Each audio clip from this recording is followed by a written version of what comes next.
Hello class, आज जो problem दी गई वो काफी इंपॉर्टेंट दिखा है। इसके बोर्ड में चांसेस काफी ज्यादा है। इससे पहले मैंने क्वेश्चन नंबर 1 को भी कंप्लीट किया था इंटीग्रेशन का ही, वो भी क्वेश्चन काफी इंपॉर्टेंट था। ये भी क्वेश्चन हमारा क्या है, काफी इंपॉर्टेंट है।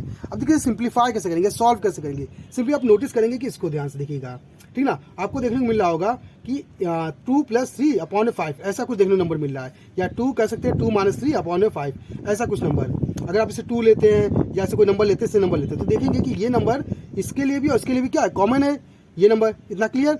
तो आप इसे लिखना चाहें या इससे पहले इसका जो फॉर्म रहा होगा वो क्या रहा होगा, 2/5 - 3/5 रहा होगा। लाइक फ्रैक्शन होने की वजह से हमने इसे इस फॉर्म में कन्वर्ट कर लिया है। सेम ये भी पहले क्या रहा होगा, टूटा रहा होगा, फिर बाद में इसमें कन्वर्ट हुआ होगा, तो हम इससे तोड़ लेते हैं पहले। तो हमारा क्या आएगा, इंटीग्रेशन log x अपॉन में log x की होल पावर क्या 4 dx आ जाएगा। फिर माइनस इसके लिए लिखेंगे तो 3, फिर क्या आएगा log x की होल पावर 4 dx। इतना क्लियर। अब आप नोटिस करेंगे कि भाई यहाँ log कितना है, 1 है, यहाँ log कितना है, 4 है, तो उड़ा देंगे तो हमारा कितना बचेगा, 3 बचेगा।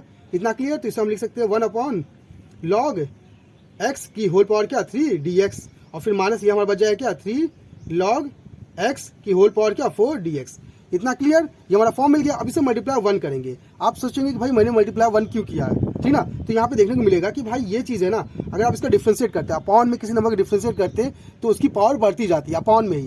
इतना क्लियर। अब अपॉन में जब बढ़ेगा तो 3 के बाद क्या आएगा, 4 आते ही ये आ जाएगा, और कुछ ना कुछ हम सिंप्लीफाई कर लेंगे वहाँ से। इतना क्लियर। इसीलिए हमने मल्टीप्लाई 1 किया है। अब मल्टीप्लाई 1 किया मतलब क्या कि हमने यूज़ किया क्या, first function into second function rule का। इतना क्लियर। अब फर्स्ट फंक्शन और सेकंड फंक्शन किससे लेंगे, तो यहाँ यूज़ करते हैं हम आईलेट का यूज़ करते हैं। आई हमारा होता है इनवर्स, ठीक ना। एल क्या होता है, लॉगरिदम। ए क्या होता है हमारा अलजेब्रा। टी हमारा ट्रिग्नोमेट्री, और ई हमारा क्या होता है, एक्सपोनेंट है। अब आप नोटिस करेंगे कि भाई ये लॉग है, तो लॉग अलजेब्रा, क्योंकि 1 हमारा अलजेब्रा के फॉर्म में आता है, ठीक ना। तो लॉग अलजेब्रा से पहले, तो ये हमारा हो जाएगा फर्स्ट फंक्शन और ये हमारा हो जाएगा सेकंड फंक्शन। तो इसी तरह हम कह सकते हैं कि ये हमारा पूरा जो फॉर्म रहेगा ये वाला, ये आपका हो जाएगा फर्स्ट फंक्शन और ये हो जाएगा आपका सेकंड फंक्शन। इतना क्लियर। अब इसका फॉर्मूला क्या होता है, इसका फॉर्मूला देख लीजिए, integration first function multiply second function dx। अगर आप करते हैं तो अब क्या आता है भाई, फर्स्ट फंक्शन पहले बाहर होगा, फिर इंटीग्रेशन सेकंड फंक्शन dx, फिर माइनस बड़ा सा इंटीग्रेशन लगाएंगे, फिर एक बड़ा ब्रैकेट लगेगा, फिर d/dx उसके अंदर करेंगे, ठीक ना। किसका करेंगे, जिसको हमने बाहर किया, मतलब फर्स्ट फंक्शन को ये किया, फिर इंटीग्रेशन लगाएंगे, ठीक। यहाँ पे लिखेंगे सेकंड फंक्शन dx, फिर से बंद कर देंगे, फिर आपका क्या है, बड़े वाले के लिए dx लग जाएगा।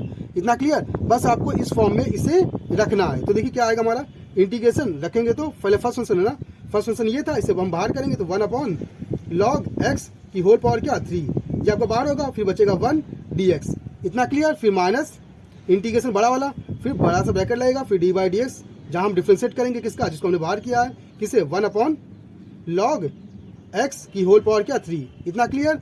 ये आपका हो जाएगा फिर इंटीग्रेशन 1 फिर dx, ये फॉर्म मिल जाएगा, फिर बड़ा ब्रैकेट बंद करेंगे, फिर dx हो जाएगा, माइनस इसे हम ऐसे उतार लेंगे, तो क्या आएगा 3 log x की होल पावर क्या 4 dx।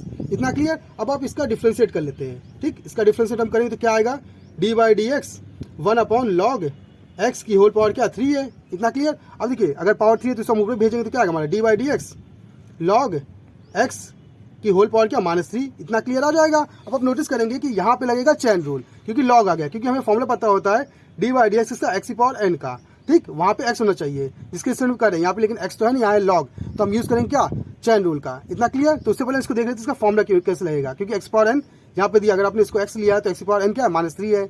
इतना क्लियर। तो यहाँ फॉर्मूला लगेगा n x n - 1। इतना क्लियर। और फिर देखा जाए तो यहाँ पे n को रिप्रेजेंट कौन कर रहा है, -3, और x को रिप्रेजेंट कर रहा है कौन, log x। तो आपका क्या आ जाएगा, -3 log x। अब फिर देखिए n की जगह लगे -3 फिर -1, इतना लगा। फिर d/dx हमने किसे लेट किया था, log x हो, तो log x लिख लेंगे।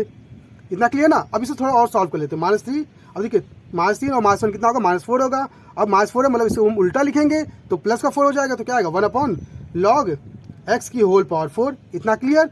फिर मल्टीप्लाई, अगर log x से करते हैं क्या आएगा, 1/x आ जाएगा। तो आपका ये फॉर्म मिल जाएगा। इतना क्लियर। तो देखिए अगर देखा तो ये फॉर्म मिल गया, बस आपको इसकी जगह ये लिखना है। इतना क्लियर ना। और 1 की जगह हमें पता है कि 1 का अगर हम इंटीग्रेट करते हैं तो हमारा क्या आता है, वही नंबर आता है जिसके रिस्पेक्ट में हम कर रहे होते हैं, जिसके लिए हम कर रहे होते हैं। तो हम x के लिए कर रहे हैं तो हमारा x ही आएगा। इतना क्लियर। तो क्या बन जाएगा, 1/log x की होल पावर 3। 1 के लिए करेंगे तो क्या आएगा, हमारा x आएगा, क्योंकि हम x के लिए कर रहे हैं, ठीक, 1 का। इतना क्लियर। फिर माइनस का, अब यहाँ पे देखिए इंटीग्रेशन, इसको हमने सॉल्व किया, इसकी वैल्यू क्या ये आई, तो इसे लिख लेते हैं -3/log x की होल पावर क्या 4 मल्टीप्लाई 1/x। फिर 1 का करेंगे इंटीग्रेशन तो क्या आएगा, हमारा x ही आएगा, ठीक। बड़ा ब्रैकेट बंद, फिर क्या हो जाएगा हमारा dx हो जाएगा। इतना क्लियर। अब x से x हमारा क्या हो जाएगा, कट जाएगा, इसे लिख लेते हैं पहले माइनस का 3 log x की होल पावर क्या 4 dx। इतना क्लियर। अब ये माइनस माइनस क्या हो जाएगा प्लस, तब क्या बन जाएगा 1 अपॉन log x की होल पावर 3, यहाँ x लिख लेते हैं ऊपर, मल्टीप्लाई करेंगे 1 से तो यही आएगा। ठीक, फिर माइनस का माइनस माइनस क्या हो जाएगा प्लस, प्लस का आ जाएगा फिर 3 log x की होल पावर 4 और कुछ बचेगा नहीं dx, और फिर माइनस का हमारा ये बच जाएगा 3 log x की होल पावर 4 dx। अब नोटिस करेंगे ये वैल्यू और ये वैल्यू क्या आपकी सेम सेम है, तो दोनों कैंसिल आउट हो जाएंगी, तो आपको बचेगा सिर्फ ये, और आपका आंसर आके तैयार x अपॉन log x की होल पावर 3 प्लस c, और आपका ये आंसर आ जाएगा इसका इंटीग्रेशन। और इस तरह से हमारी प्रॉब्लम सॉल्व हो जाएगी। अगर आपको ये वीडियो अच्छी लगी, इन्फॉर्मेटिव लगी, तो आप हमारे चैनल को सब्सक्राइब कर सकते हैं। अगर आपके पास मैथ्स से रिलेटेड कोई प्रॉब्लम है तो आप हमारी वीडियो में कमेंट करके हमें बता दीजिएगा, उसका सोल्यूशन हम आपको बता देंगे। तो आज की क्लास के लिए धन्यवाद।